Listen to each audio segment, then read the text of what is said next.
Norm Kent, welcome to Queer News Tonight. Thanks a lot for Norm. Let's get the elephant in the room right off the start. This long legacy. We'll talk about your history in a minute, but let's talk about the medical issue. You had a brain tumor, and you went through some life-threatening medical procedures, surgeries. You're 73 years old. Tell us about where you're at right now in your health. I wish it was just the brain tumor from June of 2021, but when they were doing some CAT scans, they found out I had pancreatic cancer. Mm. And luckily, because they were doing so many prophylactic measures for the brain scan, they found the pancreatic cancer at stage 1, and they removed it immediately. And then all I had to worry about was the swelling on the brain, and they couldn't reduce the swelling on the brain, so they had to go in life or death surgery. They took out the tumor, and I chose life, and here I am. Yeah, here you are. I read you got COVID. In the hospital at Jackson Memorial. Oh my goodness. While I was supposed to be protected from it. Yeah.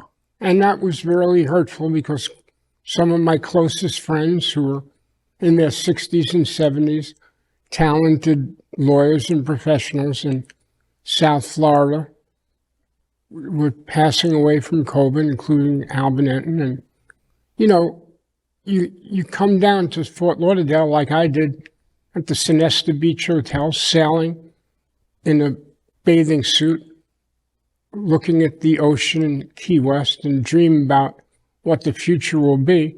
And you never dreamt that one day they would be putting trucks behind Broward General Hospital and stacking bodies in like a third world country had just been bombed.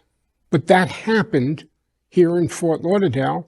And one of our most talented writers, Rod Hagwood from the Sun Sentinel, is a wonderful gay man, a terrific cook, and has a great husband, and a tremendous journalist. He was and covers entertainment, and was a frequent guest on my radio show. He was writing about putting bodies in storage next to Broward General.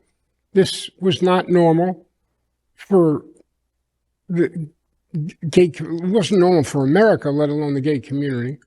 Yeah, it's interesting to me because I can hear, and immediately I think I understand you, because I can hear the anger in your voice of summarizing the last couple of years. It's interesting. Queer News Tonight launched in January of 2020, and one of the first stories we did in reporting at Queer News Tonight was this strange virus that had been detected in Wuhan. In the first week in January, we reported that. In 2020. So you look at the last couple of years, you go through the brain tumor, you have the pancreatic cancer, you get COVID, we go through isolation and pandemic. You've come out of most of that. You're still fighting and coming out of that.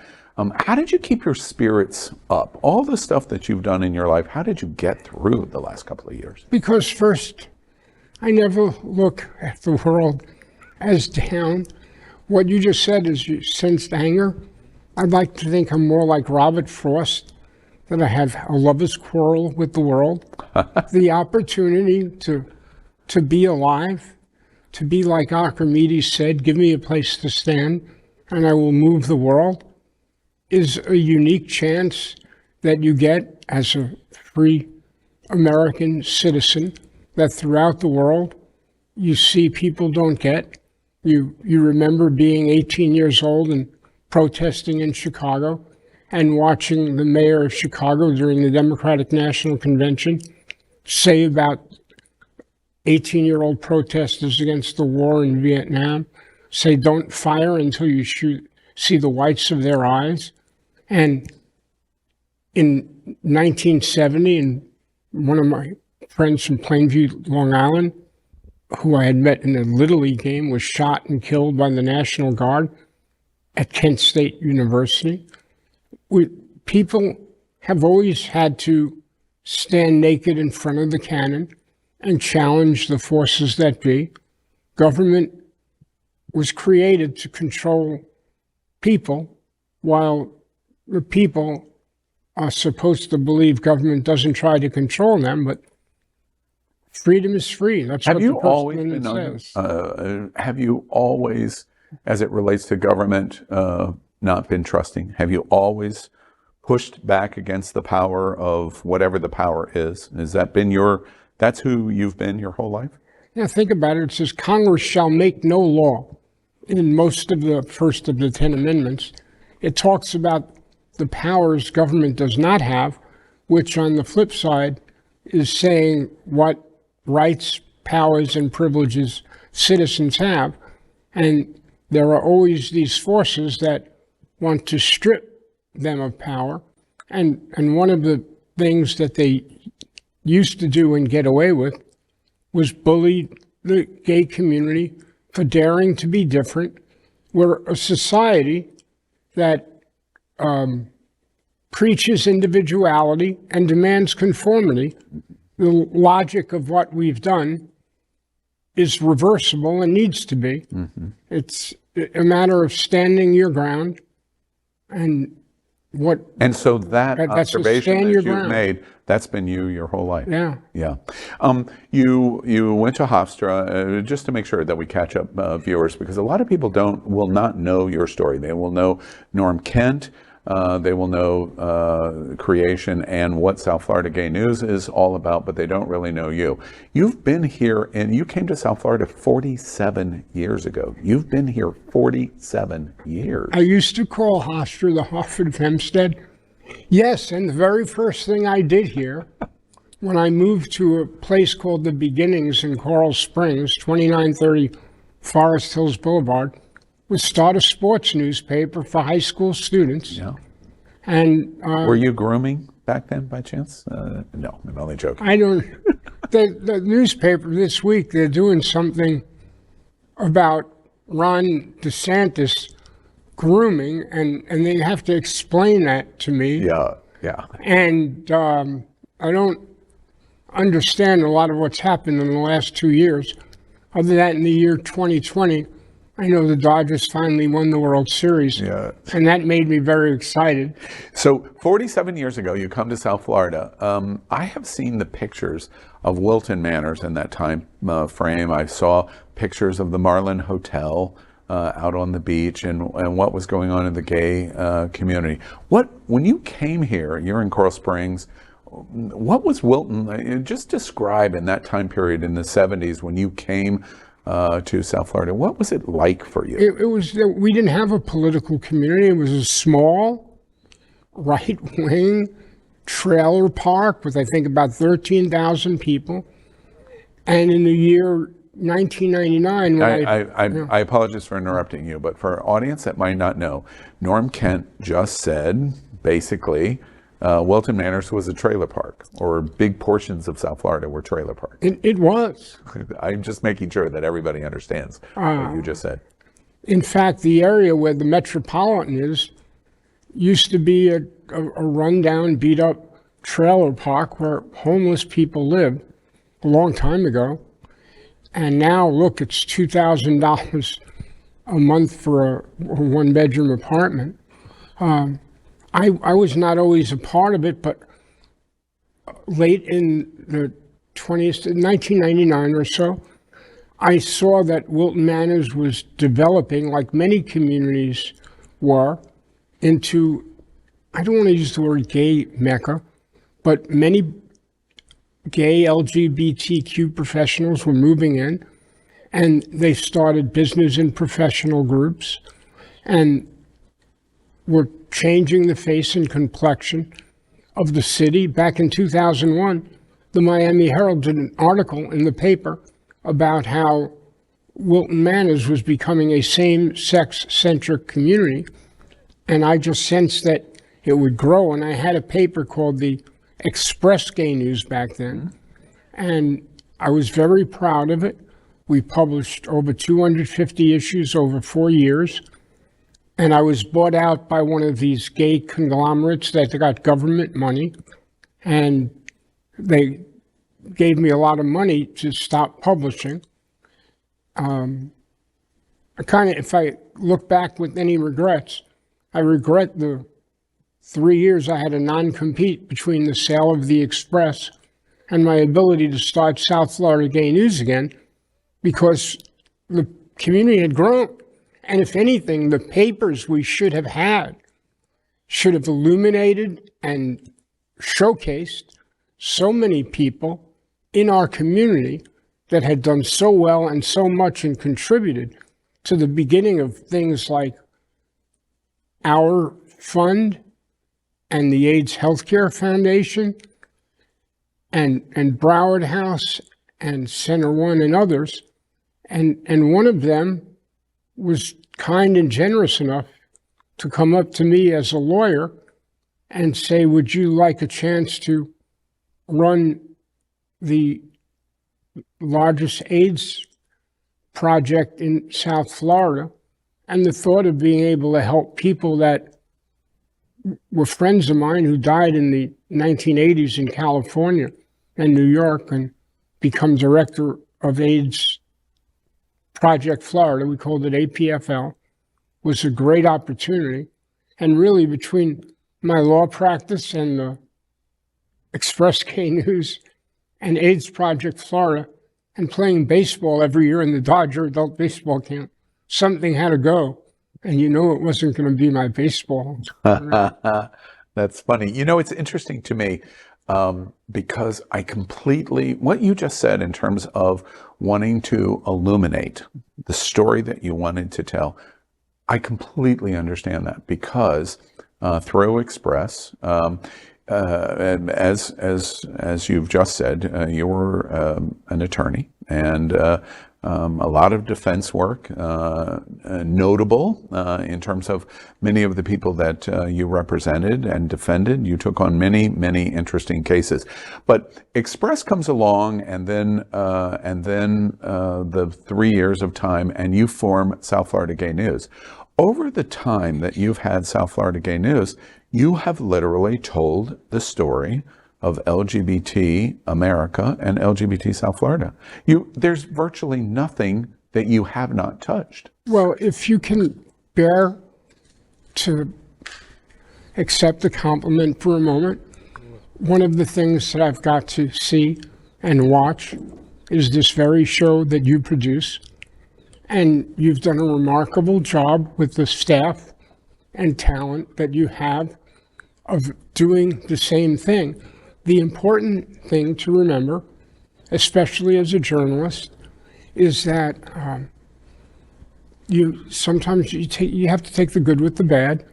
You want to be able to write wonderful things about great people who've achieved enormous success, but if you find out that you've taken $100,000 worth of ads from a gay lawyer who did estates for elderly gay men that you personally referred to him, and discover through your law practice or the Florida bar that in fact and in truth he stole well over $1 million from the gay community, you have to write about it.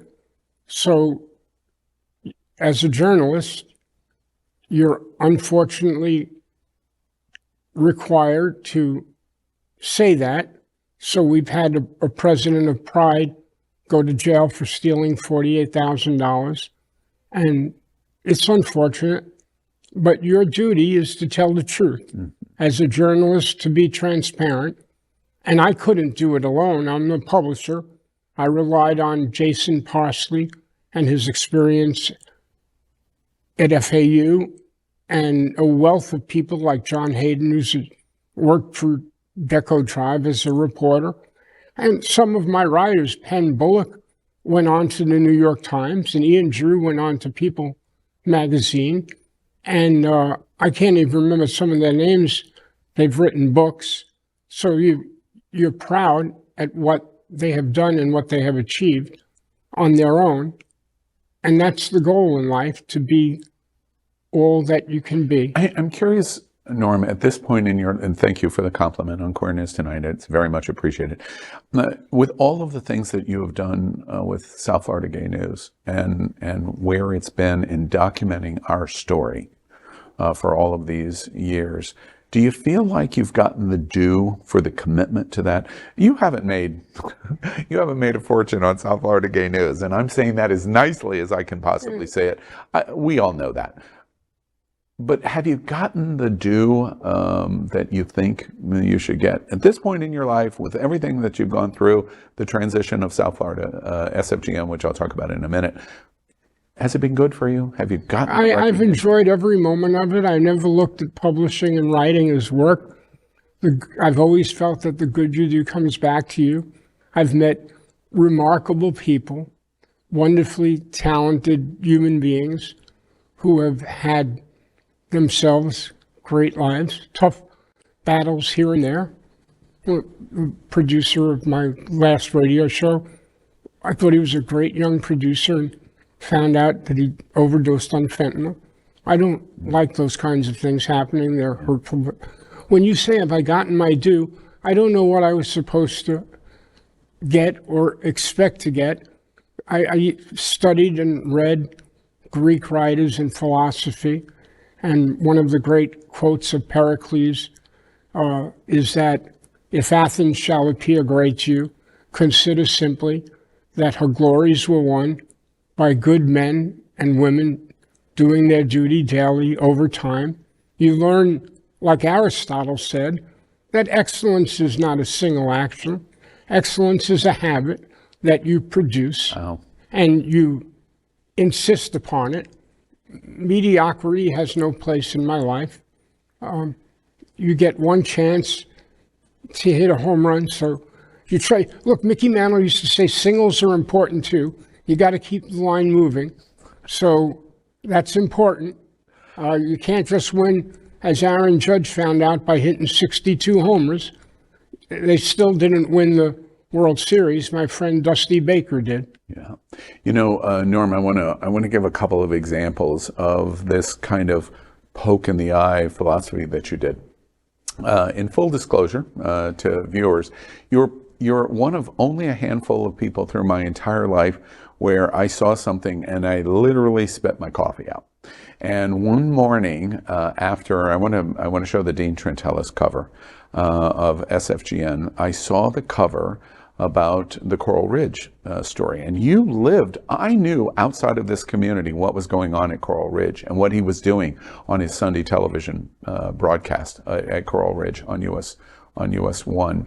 And they had their 50th anniversary, and they reached out to say, recognize us in Fort Lauderdale, and the city commission and our mayor made the decision to have this commemoration of the 50th anniversary.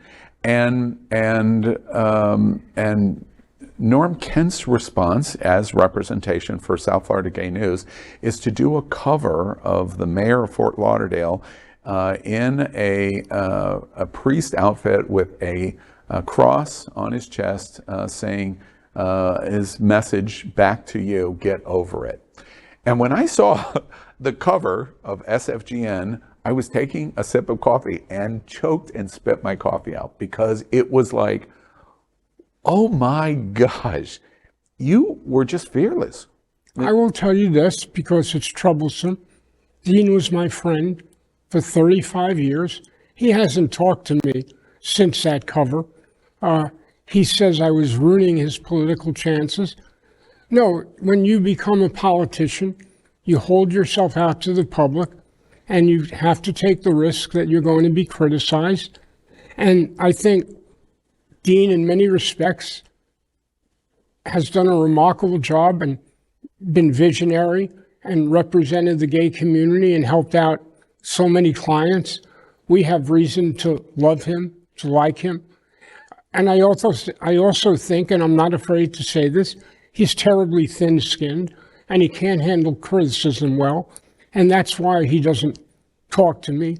He didn't like the fact, and this is more upsetting than just siding with the church on a singular issue, what the AIDS Healthcare Foundation has done for this community in supporting nonprofits and helping people tragically with drugs and HIV is unprecedented, and they should be honored. And when they came up with the idea of developing a place for not homeless people, but for low-cost, low-income people to stay in a housing project near my law office on Andrews Avenue, everybody backed it, including, I can't even remember all the organizations, from Kathleen Cannon on. Everybody backed it, and Dean Trentalis opposed it by siding with the residents of Coral Ridge, saying it would hurt our community, but it's okay to build 40-story high-rises at Sunrise and Sears. No, I don't think that's fair to the gay community. I don't think it was fair. I don't think it is fair. And somebody needed to say that, and I wrote an editorial opposing it. And unbeknownst to me, the AIDS Healthcare Foundation liked the editorial so much, they published it in every single edition of the Sun Sentinel on a Sunday. And Dean still won't talk to me because of it. In fact, I confirmed with Scott Wyman that he's got like 12, his assistant, that he's gotten like 12 texts from me individually on his cell phone and never responded to me. Even after COVID, I sent one. But I'll tell you the truth, he's still a great guy and a wonderful mayor.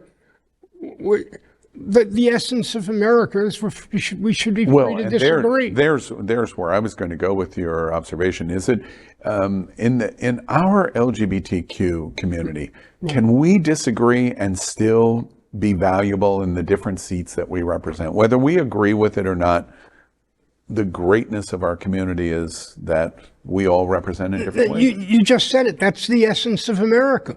It's not only dissonance and activism, it's diversity. We can't swim like the fish. We can't fly like an eagle. We can't run like a gazelle, but we each bring to the table a different measure of our quality as a human being.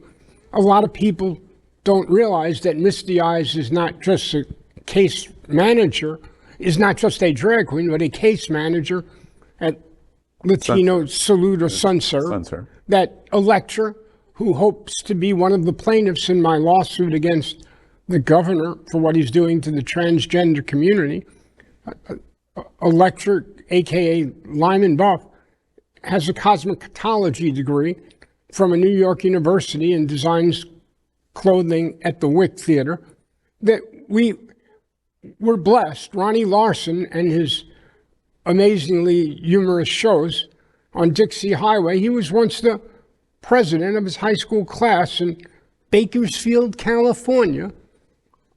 We have so much that we bring to our lives. In fact, I'll say this about the gay community, because we used to be called queers and fags and all sorts of names, and I think about it now and then. I thought about it the other day. It's really ridiculous to put us down, because if anybody has stood up to adversity and challenges and pressure, it is the gay community. Our mettle has been tested. Our will has been challenged. Our capacities have been called into question, and we have survived and thrived. And now we have something like the Wilton Manors Business Association or the Red Party Gala, which raised $100,000 for the World AIDS Museum. These are remarkable achievements for a community that in the year 1987, Ronald Reagan, who used to talk about freedom, wouldn't even mention by name. They didn't dare use the word AIDS in public. Yeah. You let me talk, that's a bad thing. In 1982, there was a librarian named Todd Shuttlesworth at the Broward County Library, and he had HIV, and the library fired him because they didn't want him handing books to children. They fired him, and I was so proud that in the year 2012, one of the partners who helped me out in starting South Florida Gay News, Pierre Guidugli, held a reception in that very library, in the very room where Todd Shuttleworth couldn't hand out books for gay marriage. So the world comes around. If a man stands his position and there abides, eventually the world will come around to him. Interesting. You bring it back in full circle to SFGN. I give that example. You are in transition at SFGN in terms of turnover and responsibility. You mentioned Jason Parsley already. You mentioned John Hayden. South Florida Gay News had an interesting couple of months, and I just bring your attention to it. We've just had Pride of Americas and the Pride event, and South Florida Gay News, John Hayden specifically, and Jason Parsley, was really front and center of going, what's going on, and investigating and talking to people, and why aren't you talking to us? And what was interesting to me about that is there was so much criticism of SFGN, which is, why are you telling this story? You're hurting our community. And I kept thinking, wait, they should be telling this story. It helps our community. What was your reaction to all of the stuff that you watched? Just what you said. It's important to be transparent and tell the truth. The Pride of the Americas had some difficulties, and faced with those difficulties, they might have proved for us that less is more. We didn't have to become the biggest and the best, as E.F. Schumacher wrote years ago. Becoming bigger isn't automatically becoming better. And let's face it, nobody wants to tell the truth that one of the reasons Pride of the Americas had difficulties, and many of the minority organizations, is they got loans from the Broward County Tourism Board in 2020 to orchestrate festivals, which was generous of Broward County to help us out. Many of the charities, they have hundreds of millions of dollars, and we couldn't pay it back because of what happened with COVID. The festivals weren't run. Boy George was initially contracted, and I was volunteering as the attorney back then for Pride of the Americas. He was initially contracted for $150,000 non-refundable in 2020, and we didn't hold the event, and he could have asked for that entire amount of money back. Instead, 3 years later, he honored the commitment, and from what I have read on Facebook, he brought his whole group called the Culture Club, and he was generous to a fault and nice to everybody, and they loved meeting him. Every not-for-profit winds up being a small core of people who go through difficulties because not only are they volunteering events, they have their own lives, they have their own lovers and losses. And all I can say is that the event might have been moved from the beaches of Fort Lauderdale, where somebody was stabbed a few years ago, to, some AstroTurf on the park. But with the help of good people, it apparently came off. We told the true story about the difficulties the membership was having, and hopefully some college or high school student looked at that and will say, someday I'm going to be part of that group, and I'm going to make it better because I want to improve life for people here. And hopefully that's what you did when you sat and said, I want to do a TV show that talks about Joe Pallant and his insurance company, that talks about all the great people that started nowhere and wound up somewhere. And like I said, the gay community has been tested, and that I've been tested my whole life. I'll never forget when I hit a baseball that won a softball game against the Fort Lauderdale Police in the league that Jimmy Stork and Dave Liddy and George Kessinger and I had started. And it was a big hit. I slid into third.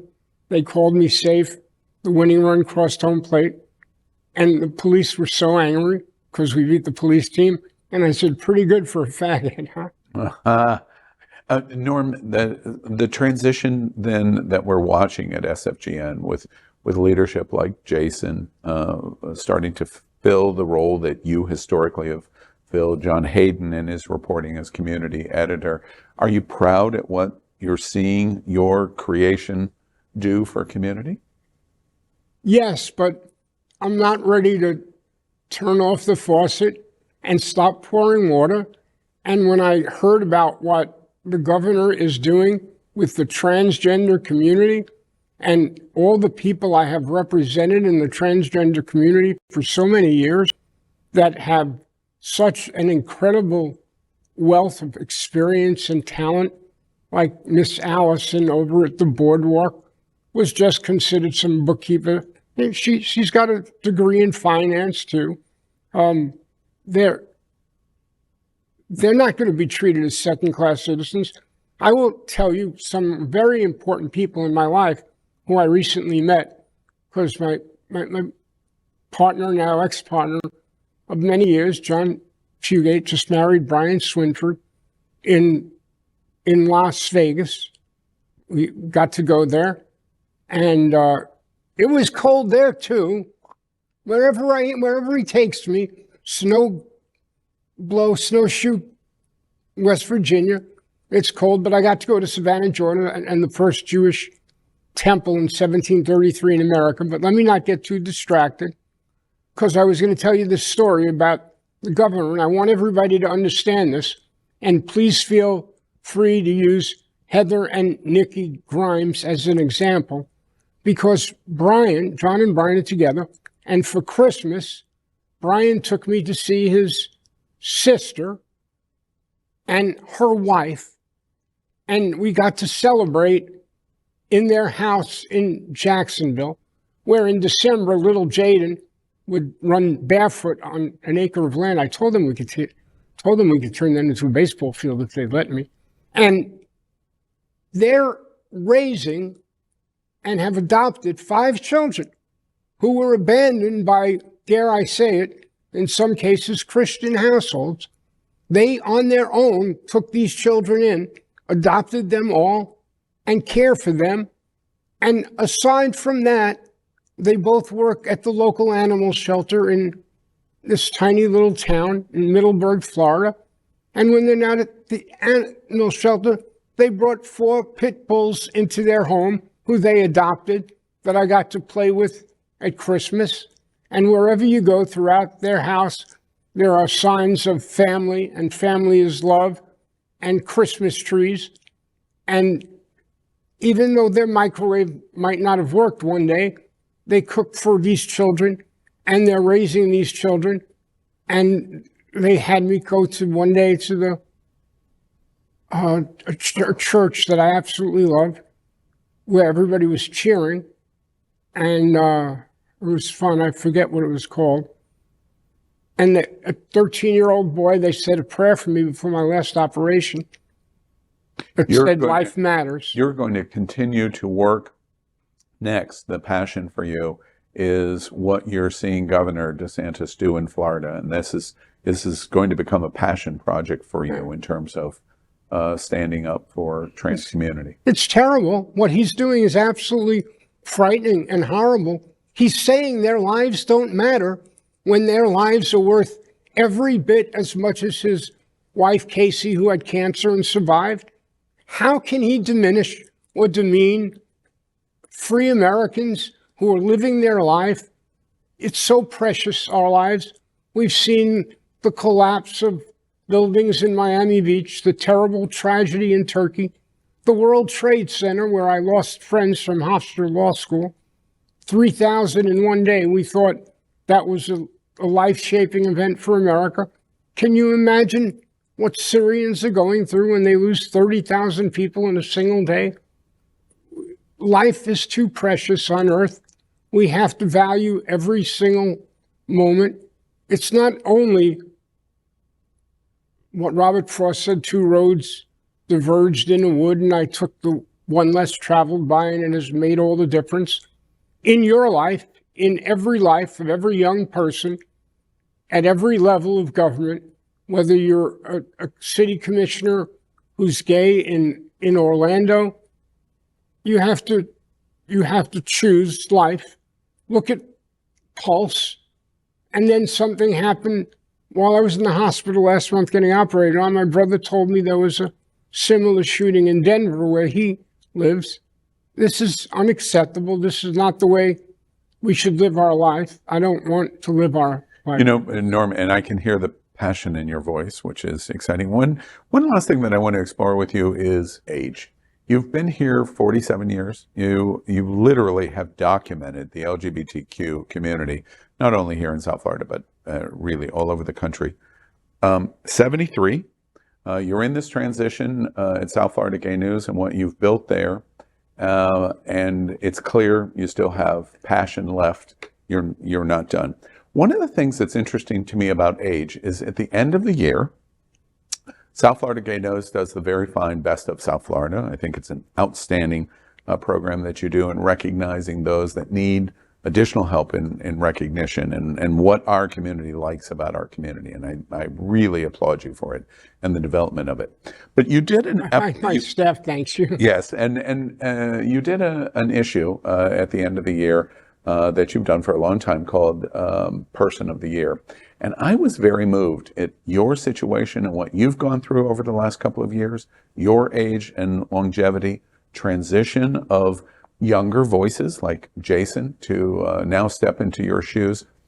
Your Person of the Year at SFGN was a Gen Zer leading a nonprofit, Max Venning. And I thought it was just so interesting that the year finishes in the transition of what we watched Norm Kent do to recognizing our Person of the Year is somebody that's 20 years old.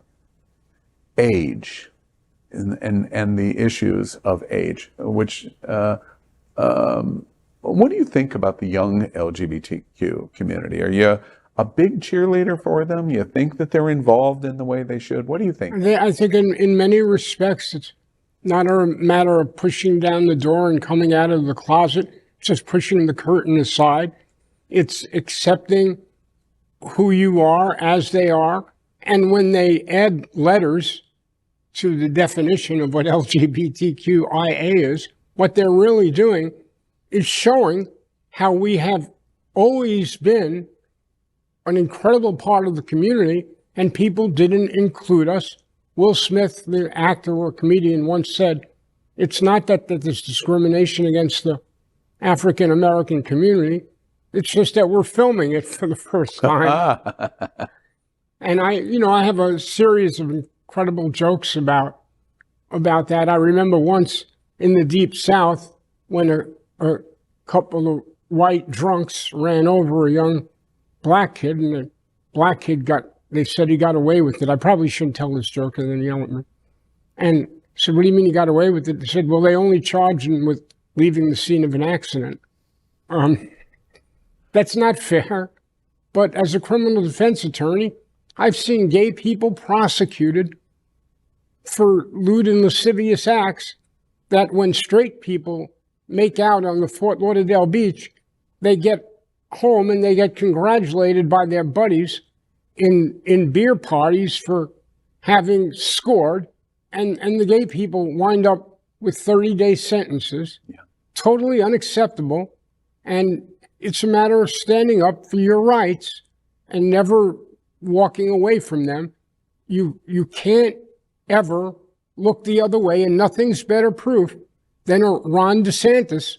We thought probably when we won Don't Ask, Don't Tell, when we won gay marriage, when Barack Obama appointed a wealth of people from different populations to office, that things were going to be perfect for us.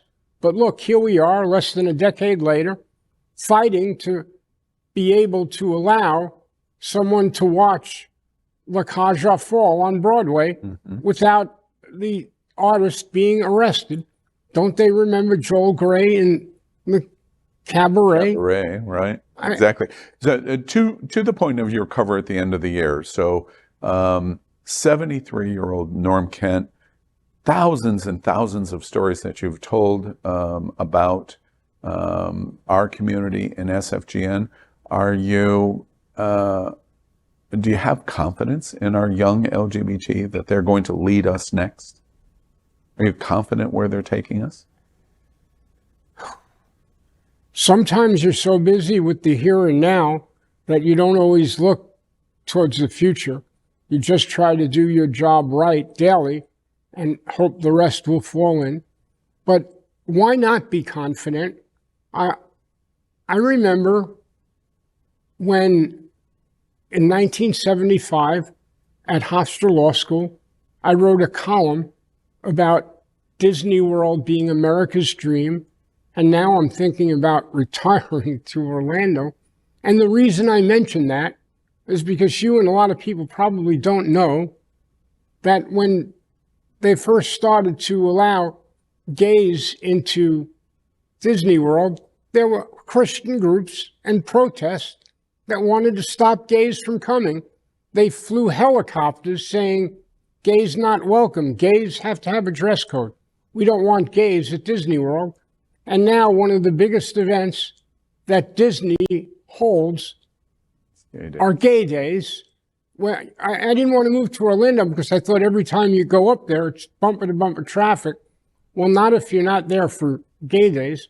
But the point I'm trying to make is, sure, there's reason to be confident that the new generation of children, oh God, I can't use that word, that the new generation of young people will bring and carry us into the future with pride and passion and the perseverance you're generous enough to say that I have, that the Brandon Wolfs and Nikki Harrises and the wealth of gay leaders like a guy who I interviewed on my radio show, Chevron Jones. Yep, Senator. There's very much a reason to believe in the future they will lead us in and bring us to. And people that look back at the past are people that are unhappy about things they can't control. I like to talk about the joy of the rising sun. We can control the here and now. We can control today. The future may lie beyond our vision. It ultimately isn't beyond our control. We can be like Robert Kennedy tried to do before he was shot and seek a new world. So yeah, be happy that all the young people aren't necessarily going to be everything they want to be. Maybe in 2023, 50 of them won't try to fit into a 1968 Volkswagen like I did when I was a kid. You are aging yourself. But there's the future. I want to take it, that's thoughts on young LGBT. Let's finish by talking about older LGBT. Our community seems to prize youth, and we seem to polish and be enamored by young. You do not represent that. Your experience and the stories that you've told and what you've done in your law practice and how you've taken on the powerful and all of the related issues of the stories that you've told at South Florida Gay News.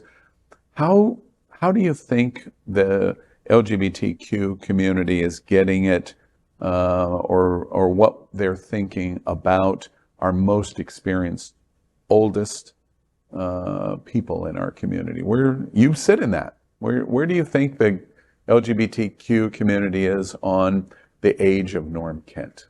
I hope, and I have learned, that as our community, consisting of many elderly gay men, adapt to age, they make plans with local attorneys to have their estate handled, their affairs handled.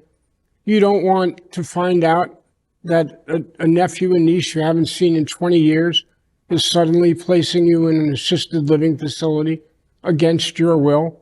I've been blessed with John Fugate and Brian Swinford literally giving up their job in Orlando to come back night after night to take care of me when I can't get out of bed and I fall down over my dogs in the hallway and bust my front teeth or wind up in an emergency room.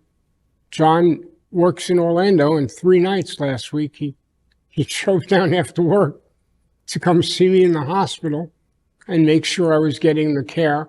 So if older people are blessed with the fortune of being able to take care of themselves, they need to do it now while they have the capacity to, and can still engineer those decisions so that people like David Jobin at Our Fund and my friend Steve at Latino Salute and Mike at AIDS Healthcare Foundation and all the others, Pavarello with food banks. Forgive me if I leave one out, I'm bound to.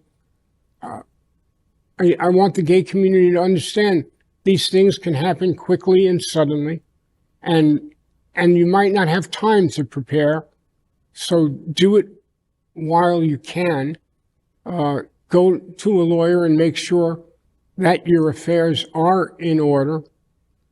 That's the best advice I could give older people. Other than that, you're old enough to love yourself and enjoy the good time. And if you get a chance to go sailing in Key West, or somebody wants to take you on a cruise, you can't take it with you. Use what you have now to enjoy every moment and appreciate everything. There's not a Broadway show I want to miss, whether it's the newest one or, you know, a recreation of The Sound of Music, and I love that one. Auntie Mame, love it, use it, let life become as joyful as you can make it. You know, try to remember that you have to have a budget too, but enjoy every moment. And that's what we said in the 60s.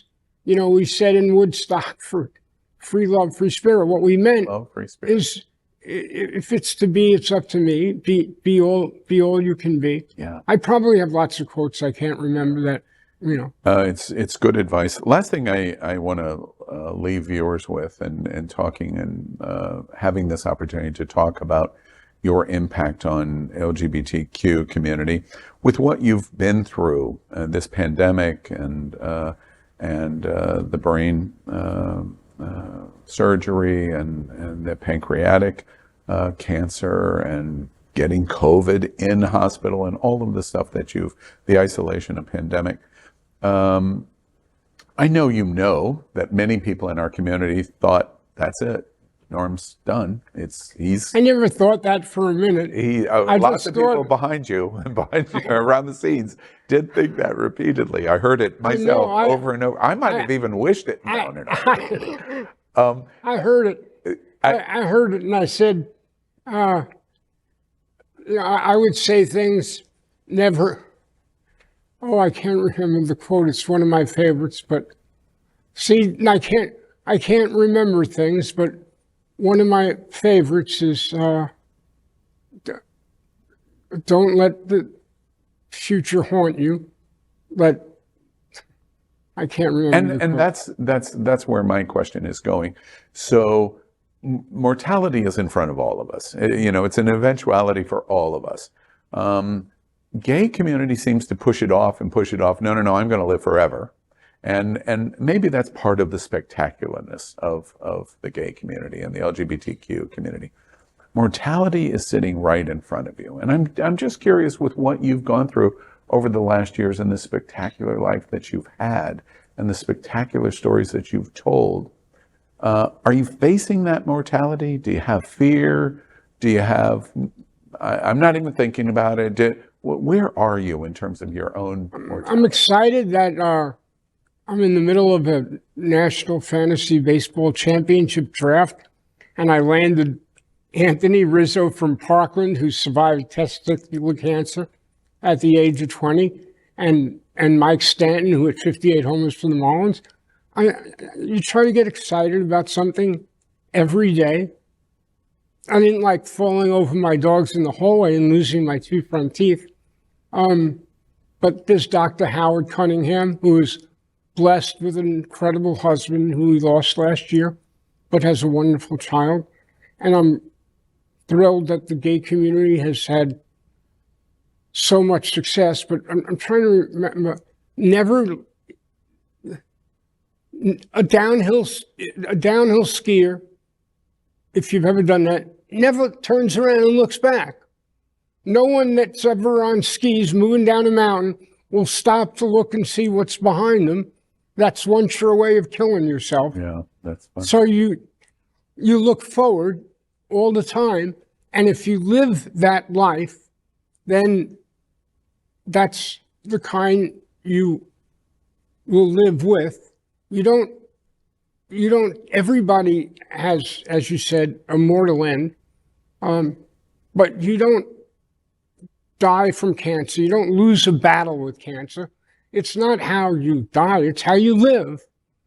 We have a chance on this earth, like I said, to visit everywhere. One of my best friends, who's now the president of NORML, I was the president of the National Organization for Marijuana Laws, I asked Rick Steves, who runs Rick Steves Europe, to become president, and he certainly didn't need to be, but he chose to be, and he said he's loved the last 2 years, and he's got the happiest show on television. Yes, he does. He's got the nicest show on television. I sit in the hospital. In fact, sometimes I look forward to going to the hospital. He said, all right, so I guess I'll watch Rick Steves in Sicily this week, That's right. and I'll see what they're eating in Palermo. That's right. And I watched him all weekend, and he's always smiling and he's always happy. Now, I know because of our association professionally, like everybody else, he's had difficulties. But look at what a vast, beautiful, spectacular earth and planet we have. And whether you're staying in a piazza in Italy or walking through the pubs in Scotland or places all over the globe, there's so much beauty on this earth. I mean, I'd like to be with Wayne Besson, 25 years old and semi-naked at the factory in Mykonos on Greece, picking up some 19-year-old kid named Konstantinos. But it doesn't always work out that way. That's very. Wayne will get a kick out of that. Yes. Well, I think it's very interesting. You have unique opportunities to not look back and to look forward. But it's also, from my seat, an opportunity to look back at the contributions that you've had for community. There are 20-year-olds that have absolutely no understanding of Norm Kent. And to me, that's a little bit of a shame, because the stories that our community is built on are built on your stories, and it's why we should take note of it. As long as you're feeling up to it, we want to do more with you, Norm. We want to talk about some of the most interesting stories that you've told at SFGN, and interesting people, and the interesting stories about the South Florida community, and what happened, and when, and where, and who, and how often, and talk about all of those things. So we're going to have you back. Norm, we wish you all... I hope to be able to be here. Yes, yeah, you will be. I suspect you will be. I'm hoping I'm more than under a tree at Star of David with my 7-year-old lab urinating on my...